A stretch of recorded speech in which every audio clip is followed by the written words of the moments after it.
crying woman of La Llorona. The river was silent that night, its waters dark and still under the shroud of moonlight.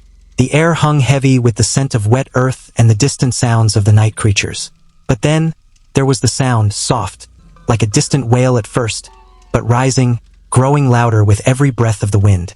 It was a voice, tortured and broken, echoing through the trees and over the river. A woman's voice. That was the first time one heard her. He was alone, sitting by the riverbank, waiting for the dawn.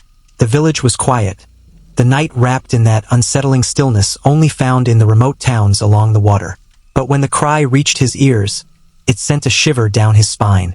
At first he thought it was the wind, but then it came again, louder, sharper, desperate. Ms. Hios. It was a voice filled with agony. Oh, my children. Juan had heard the stories, of course.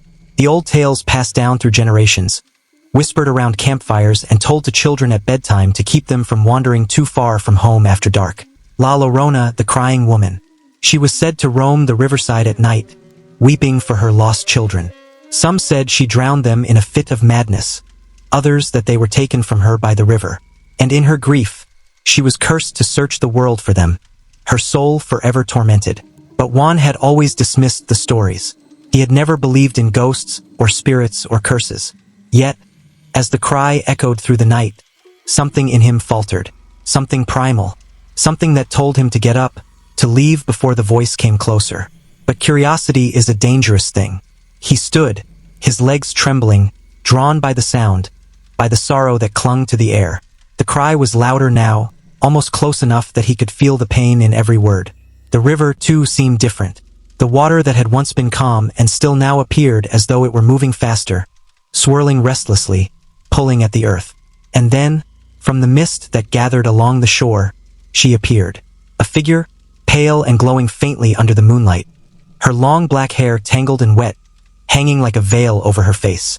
Her clothes, once white, now ragged and soaked, clung to her form, and her eyes, those hollow, empty eyes, stared into his soul. She reached out to him, her hands trembling, fingers elongated, as if begging for help. "Have you seen my children?" she asked, her voice like the wind, thin and haunting. "Have you seen them? My children?" Juan tried to speak, but his throat was dry. He could barely breathe as the woman drew closer. His heart pounded, his instincts screaming at him to run, but his feet were rooted to the ground. "Please, help me find them." Her voice was desperate now, frantic, filled with an ancient sorrow that seemed to echo from the very depths of the river. Juan took a step back, but it was too late. The woman's cry grew louder, more insistent, and the air around him grew thick with a strange, unnatural cold. He could see her more clearly now, the deep sadness in her eyes, the wetness of her hair clinging to her face, and the faint shimmer of the water at her feet as though the river itself were responding to her call. Ms. Hios. Ms. Hios."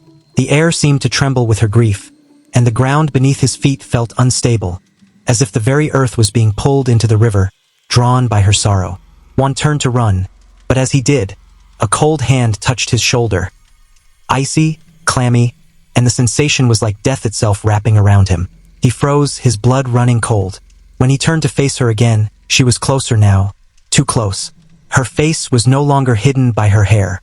Her skin was pale, almost translucent, her eyes sunken and empty, with only darkness inside. And in that darkness, he saw something worse than death. Something that pulled at him, a presence more powerful than fear.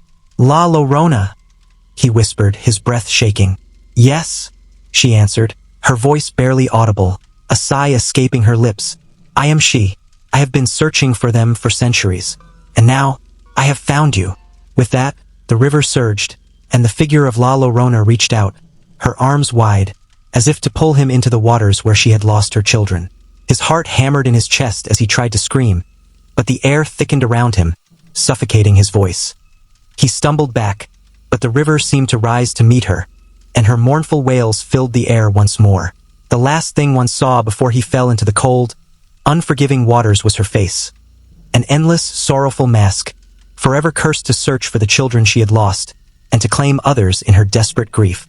They say Juan's body was found days later, floating in the river, his face frozen in terror. And on quiet nights, if you stand by the water's edge, you can still hear her voice, faint and distant. "Have you seen my children?" And if you listen too closely, you might find her standing behind you, waiting for you to answer.